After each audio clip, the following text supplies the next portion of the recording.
முதலமைச்சர் வந்து ஏற்கனவே 2 தடவை ஆய்வு பண்ணிட்டாரு. அது மட்டும் இல்லாமல் நம்ம அமைச்சர் வாரத்தில் 3 அல்லது 4 நாட்கள் வந்து தீவிர ஆய்வு உள்ள என்ன இஷ்யூஸ் அதை எல்லாமே ஐடென்டிஃபை பண்ணி எப்படி சரிப்படுத்தலாங்கிறதுக்கு இருக்கு.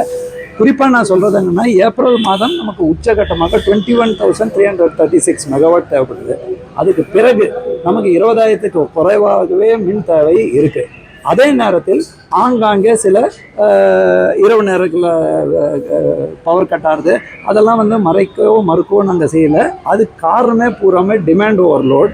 குறிப்பாக பர்டிகுலர்லி இரவு நேரங்களில் அந்த நேரத்தில் ஃபியூஸ் ஆஃப் போன்ற ஒரு 7-8 காரணங்கள் இருக்குது. அது எல்லாமே நம்ம சொல்கிறோம் இல்லையா, டிஸ்ட்ரிபியூஷன்னு சொல்லுவோம்.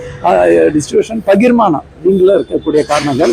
இதுக்கும் ஜென்ரேஷனுக்கும் எந்த ஒரு சம்பந்தமும் இல்லை. தேவையான மின் இருந்த போதிலும் பகிர்மான சைடில் அந்தந்த இடத்துல அதே மாதிரி கேபிள் கட், நகர்ப்புறங்களில் கேபிள் கட் ஆகுது, இல்லை வந்து சர்வீஸ் ஏஜென்சி கட் பண்ணுறாங்க.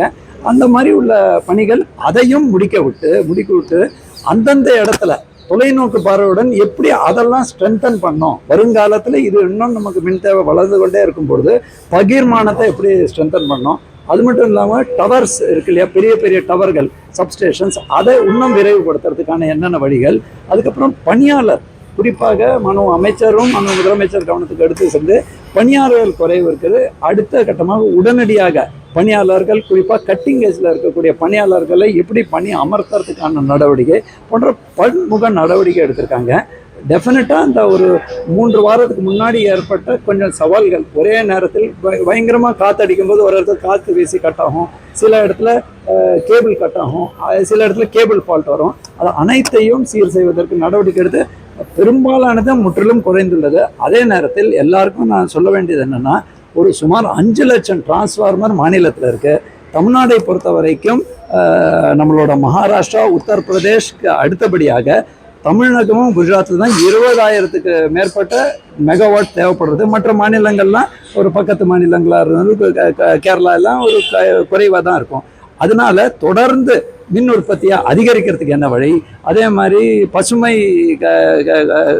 மின்சாரத்துக்கு கூடுதலாக எப்படி அதில் இருக்கிற பிரச்சனைகளை கலைந்து இன்னும் அவங்களுக்கு என்ன ஏற்பாடு பண்ணணும் அனைத்தையும் முதலமைச்சரின் ஆணைக்கிணங்க அமைச்சரும் தொடர் மீட்டிங் நடத்தி அதே மாதிரி அனைத்து பணிகளும் செஞ்சு கொண்டு இருக்காங்க.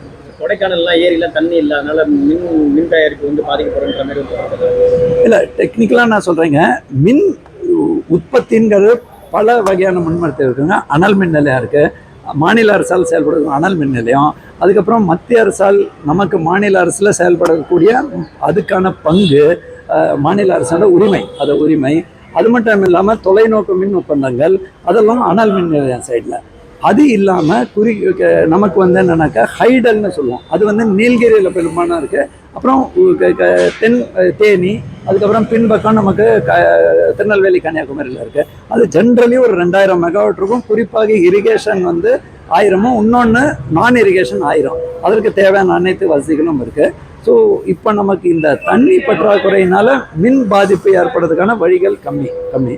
அதே மாதிரி இது கிரிட்டுங்கிறது தேசிய அளவிலான கிரிட்டு, தென் மாநிலங்களுக்கான கிரிட்டு. ஸோ அந்த கிரிட்டு கண்காணிக்கிறது 24 மணி நேரம் கண்காணித்து வந்துட்டு இருப்பாங்க. அதிக ஏற்படும் போது வெளியிலேருந்து வரும். இப்போ டே டைமில் நீங்கள் பார்த்தீங்கன்னா 7000 மெகாவாட் நம்ம வந்து சோலார் உற்பத்தி ஆகும். ஸோ அதை வந்து வெளியேற்றும் வழி, அதற்கான நடவடிக்கையும் தொடர்ந்து எவ்ரி 15 மினிட் சைக்கிளில் நம்ம பண்ணிகிட்ருக்கோம். ஸோ தேவையான அனைத்து மின் அதிகாரிகளும் இரவு பகல் பாராமல் அந்த பணியை மேற்கொண்டு வருகிறார்கள். டெஃபினட்டாக சில சவால்கள், இந்த மாதிரி வெயில் காலத்தில் ஏற்படக்கூடிய சவால்களை எதிர்நோக்கி அதையும் முற்றிலும் களைவதற்கு முதலமைச்சர் ஆணைக்கிணங்க, அமைச்சர் ஆய்வுக்கிணங்க நடவடிக்கை எடுக்கணும்.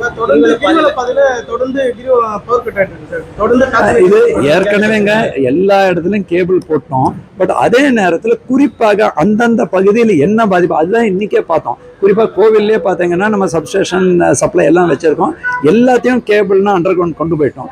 டெஃபினட்டாக இதுக்கு தனி கவனம் செலுத்தி அவங்களும் எனக்கு இதுக்கப்புறம் ப்ரீஃப் பண்ணுறேன்னு சொல்லியிருக்காங்க. அது என்ன தேவையோ அதற்கான நிதி ஒதுக்கீடு செய்யறதுக்கு மாநில அரசு தயாராக உள்ளது. மின்சாரத்துறை ஒரு எங்களுக்கு என்ன ஒரு கம்ப்ளைண்ட்னா ஒரு வாட்ஸ்அப் குரூப் வச்சிருக்காங்க, நம்ம அதில் போட்ட உடனே ஆக்ஷன் எடுக்கிறாங்க. இந்த ஒரு கடைநிலை ஊழலாம் சரியா செயல்படுது. ஒரு சில இது வந்து முதலமைச்சர் மட்டும் இல்லாமல் அமைச்சரும் தொடர்ந்து அறிவுறுத்திருக்காங்க.